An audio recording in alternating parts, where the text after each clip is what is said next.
லக்ஷ்மி ஸ்ரீ சமையலறையில் இன்றைக்கி வந்து சங்கட சதுர்த்திங்க. அதனால் வந்து ஒரு 5 நிமிஷத்தில் நம்ம எப்படி சிம்பிளாக ஈஸியாக ஒரு கொழுக்கட்டை எப்படி செய்கிறதுன்ட்டு பார்க்கலாங்க.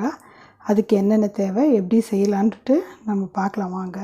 கேஸ் ஆன் பண்ணிவிட்டு கடாயை வச்சுருக்கோம் பாருங்கள். 1 கப்பு பச்சரிசிங்க. அதை வந்து லைட்டாக நம்ம வறுத்துக்கலாங்க. வறுத்துட்டு நம்ம செஞ்சோம்னா நல்லா சாஃப்டாக வருங்க கொழுக்கட்டை. அதனால தான் நம்ம லைட்டாக வறுத்துடலாங்க. ரொம்ப வறுக்கணும்னு அவசியம் இல்லை, லைட்டாக சூடானால் போதுங்க.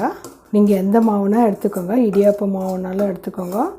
இல்லைன்னா நம்ம தனியாக வந்து பச்சரிசி மாவு வந்து நம்ம வறுத்து வச்சுருப்போங்க, அந்த மாவு இருந்தால் கூட பரவாயில்லைங்க. கொழுக்கட்டை மாவு எதுனாலும் எடுத்துக்கலாங்க. தொட்டு பார்த்தா நம்மளுக்கு சூடு தெரியணுங்க. அப்போ வந்து நம்ம ஆஃப் பண்ணிடலாங்க கேஸு. பாருங்கள், லைட்டாக சூடாக இருக்குது. இந்த சூடானால் போதுங்க. நம்ம இப்போ கேஸ் ஆஃப் பண்ணிடலாங்க. பாருங்கள், வறுத்து வச்ச மாவை நம்ம வந்து ஒரு பாத்திரத்தில் போட்டுக்கலாம். பாருங்கள், இந்த கப்பால் தான் நம்ம வந்து 1 கப்பு வந்து அரிசி மாவை நம்ம அளந்து எடுத்துக்கணும். அதே கப்பால் வந்து நம்மளுக்கு 1/4 கப்பு சர்க்கரை போட்டுக்கலாங்க. 1/4 கப் சர்க்கரை போட்டுக்கலாம். சர்க்கரை 1/4 கப்பு போட்டோங்க. அதே போல் 1/4 கப்பு வந்து தேங்காய் துருவலுங்க. நீங்கள் நிறைய போட்டால் கூட டேஸ்ட் வந்து ரொம்ப நல்லாயிருக்குங்க. 1/4 கப்பு போட்டுக்கலாங்க. ஏலக்காய் தூளும் நான் இது மாதிரி 1/4 ஸ்பூன் போட்டுக்கோங்க. நான் வந்து பொடிச்ச ஏலக்காய் தூளுங்க. இப்போ ஏலக்காய் தூள்லாம் போட்டு இப்போ நம்ம நல்லா கலக்கிடலாங்க. நல்லா கலக்கிட்டு ஒரே ஒரு பிஞ்சு சால்ட்டு போட்டுக்கலாங்க. போட்டு நல்லா கலக்கி விட்டுடலாங்க. இப்போது கொஞ்சமாக தண்ணி சூடு பண்ணி எடுத்துக்கலாங்க. ரொம்ப கொதிக்கக்கூடாதுங்க, ஏன்னா நம்ம சர்க்கரை போட்டுக்கிறோம். தண்ணி ஊற்ற ஊற்ற நம்மளுக்கு வந்து இலகி வந்துடும். அதனால் கொஞ்சமாக விதன்னு தண்ணியை வந்து நம்ம கொஞ்சமாக ஊற்றி நம்ம கலக்கலாங்க. கொஞ்சம் தான் தேவைப்படுங்க. தண்ணி ஊற்ற ஊற்ற நம்மளுக்கு வந்து சர்க்கரை போட்டிருக்கனால நல்லா இலகி வருங்க. கொஞ்சம் கொஞ்சமாக ஊற்றி நீங்கள் கலக்குங்க. இப்போ போட்டு நம்ம கை போட்டு நல்லா பிசைஞ்சிக்கலாம். நம்ம கை சூடுக்கும் அதே போல் வந்து இந்த சர்க்கரை வந்து நல்லா இலகி வருங்க. பாருங்கள், இந்த தண்ணியே சரியாக போயிடும். இன்றைக்கி சங்கட சதுர்த்திங்க. அதனால் வந்து நான் வந்து சிம்பிளாக வந்து இந்த மாதிரி கொழுக்கட்டை செய்யலான்ட்டு பிரசாதத்துக்கு செஞ்சுன்னு இருக்கேங்க. அது வர்றது விநாயகர் சதுர்த்திலாம் வருதுங்க அடுத்தடுத்து. அதனால் வந்து நம்ம சிம்பிளாக சீக்கிரமாக நம்ம வந்து மடன்னு டக்குன்னு செஞ்சு நம்ம வீக்கு வச்சு பூஜை பண்ணலாங்க. நம்ம கொழுக்கட்டை ரொம்ப டேஸ்ட் ரொம்ப நல்லாயிருக்குங்க. இப்போ நம்ம வந்து புடி கொழுக்கட்டையாக நம்ம பிடிச்சி வச்சுக்கலாங்க. பாருங்கள், எடுத்துகிட்டு நல்லா உருட்டி இது பாருங்கள், இந்த மாதிரி நம்ம பிடிச்சி வச்சுக்கலாங்க. எடுத்து வச்சுக்கலாங்க. நம்ம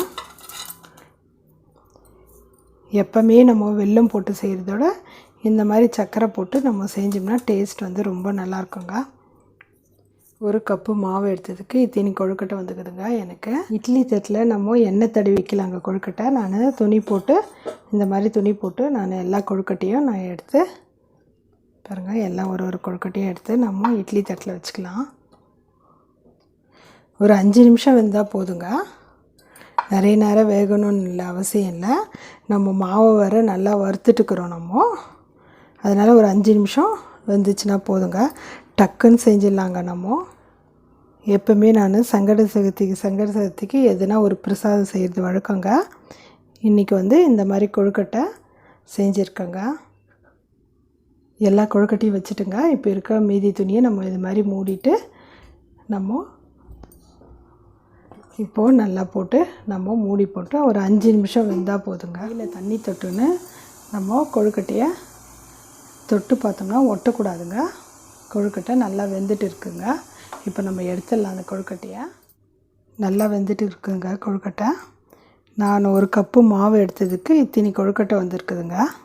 சதுர்த்திக்கு எங்கள் வீட்டில் இந்த பிரசாதம் தாங்க செஞ்சு வச்சு நான் கணேஷாவுக்கு பூஜை பண்ண போகிறேன். சிம்பிளாக ஈஸியாக 5 நிமிஷத்தில் செஞ்சிடலாங்க. அரிசி மாவு, சர்க்கரை, தேங்காய் இருந்தால் போதுங்க. டக்குன்னு நம்ம வந்து இந்த கொழுக்கட்டை 5 நிமிஷத்தில் செஞ்சிடலாங்க. விநாயகர் சதுர்த்தி வருதுங்க. அந்த மாதிரி வந்து இந்த மாதிரி செஞ்சு கொழுக்கட்டை விநாயகருக்கும் வச்சு பூஜை பண்ணுங்கள். டேஸ்ட் வந்து ரொம்ப நல்லாயிருக்குங்க. வந்து நான் இப்போ வந்து கணேஷாக்கு வச்சு பூஜை பண்ண போகிறேங்க. நீங்களும் இந்த மாதிரி வந்து ஒரு டைம் செஞ்சு பாருங்கள். ஸ்நாக்ஸாக கூட பசங்களுக்கு செஞ்சு கொடுக்கலாங்க, நல்லதுங்க உடம்புக்கு. நீங்கள் ஒரு டைம் இந்த மாதிரி செஞ்சு பார்த்துட்டு உங்கள் ஃபீட்பேக் எனக்கு சொல்லுங்கள். லைக் பண்ணுங்கள், ஷேர் பண்ணுங்கள், சப்ஸ்கிரைப் பண்ணுங்கள்.